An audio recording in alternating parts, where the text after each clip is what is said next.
before he is destined to take a giant stride into history, Colonel John H. Glenn, Jr. squeezes into his spacesuit. His smiling face belies the 10 postponements of his flight that have kept him grounded.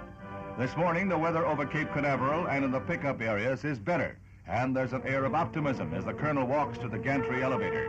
Carrying his now familiar portable air conditioner, Glenn prepares to go to the 11th deck as clocks point to 6 a.m. Eastern Standard Time. The skies are beginning to lighten, and a cool north wind rustles across the Cape.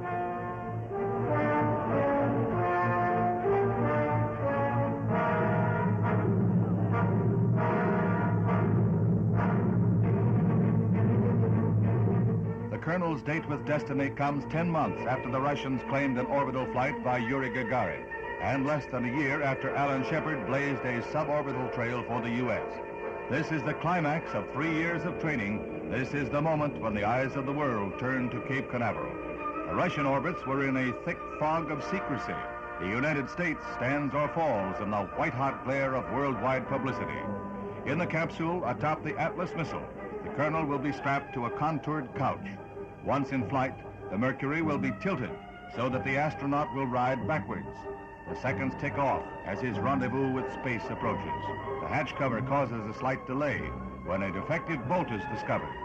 Then, millions are moved to silent prayer.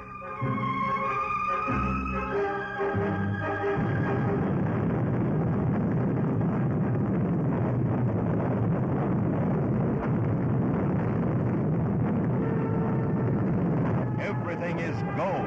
The takeoff of the Atlas, blasted aloft by 360,000 pounds of thrust, carries the Mercury gracefully skyward. The Friendship 7, climbing rapidly out of the Earth's atmosphere, exerts a pressure of 6 times the force of gravity on the astronaut. Loud and clear, he reports back to Mercury Control, reading off his instruments, commenting on his reactions, all as coolly and calmly as if he was commuting on the 827. Glenn is able to control the yaw and pitch of the vehicle himself. Now comes the moment when the Mercury is turned so that Glenn will be seated facing backwards. He checks with ground control. Roger, 0G, and I feel fine. Capsule is turning around. Oh, that view is tremendous. Roger, turnaround has started. Capsule turning around, and I could see the booster doing turnaround just a couple of 100 yards behind me. It was beautiful. Roger, 7. You have a go, at least 7 orbits. Roger, understand go for at least 7 orbits. Actual pictures of Glenn in the